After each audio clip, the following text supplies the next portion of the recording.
Good morning kuya at good morning mga kasambahay. Ako nga pala ang inyong mga kasama ngayon sa Raven. At paano kung nagkataong nandito kayo sa Bicol napadpad sa inyong road trip at kailangan nyo nang magpalamig dahil sa init ng ulo ng kasama nyo. Sa init ng panahon. Siyempre, doon tayo pupunta kung saan may pinakamaraming clean and clear natural spring dito sa Bicol region, sa Sorsogon. Marami talagang cold springs sa Sorsogon Province dahil na rin naririto ang Bulkang Bulusan na nagbibigay ng both cold and hot springs. At sabi ko nga, clean and clear na karamihan dito ay pinagkukunan ng inuming tubig ng mga tao.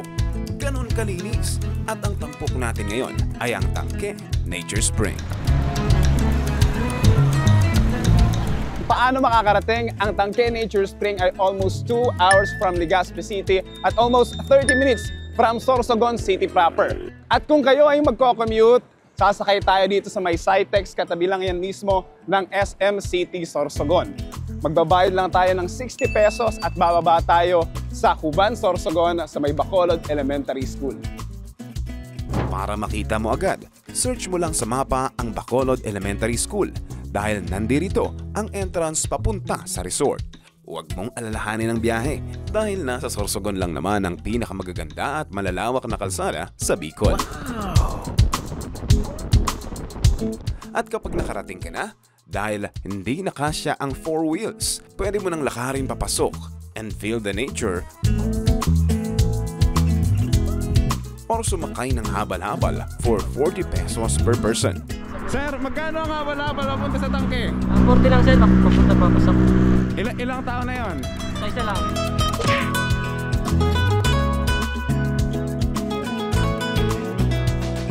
Sa wakas, nakarating na tayo mga kasambahay. Welcome sa Tangke Nature Spring.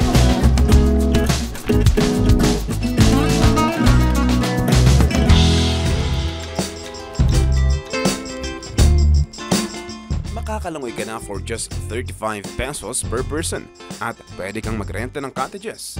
May tindahan, videoke at pagkain pwedeng mabili in case lang na wala kang dala.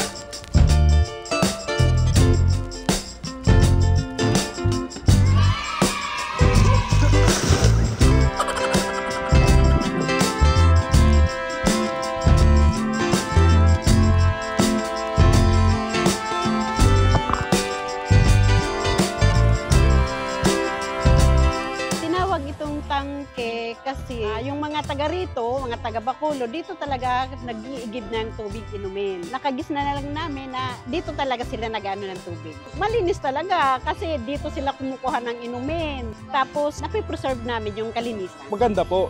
Sulit po. Sulit. Lalo na sa budget. Sulit siya sa pang-student or sa magbabarkada. Maganda sa view, maraming pagpipicturean tapos malinaw ang tubig. Para sa akin, highly recommended siya. Namangha talaga ng spots. Nakaka-relax. Malamig, saka running water. Para sa akin, siya, pampamilya talaga. Magandang mag-banding dito. Safe kasi unang-una, isa lang yung pool na malawak eh. Tapos yung tubig na, siya, crystal clear, kaya kitang-kita mo habang lumalamig yung mga kasamang bata.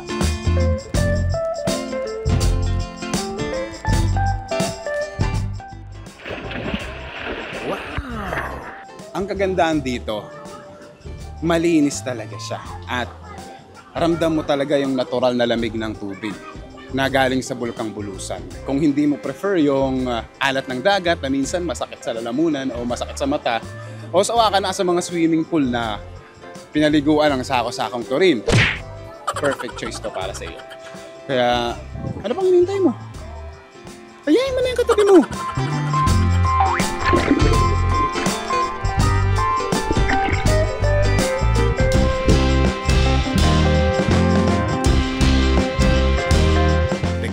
Ng kapansing-pansing malaparaisong halaman at disenyo sa paligid nito, abay, mare-relax ka talaga.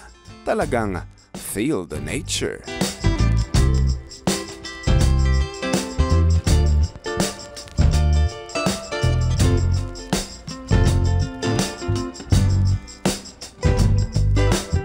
Kaya kung stress na at medyo mainit na ang ulo, chillax. Magpalamig ka muna at pumunta dito sa Tangke Nature Spring. Hanggang sa muli mga kasambahay! Good morning, Kuya!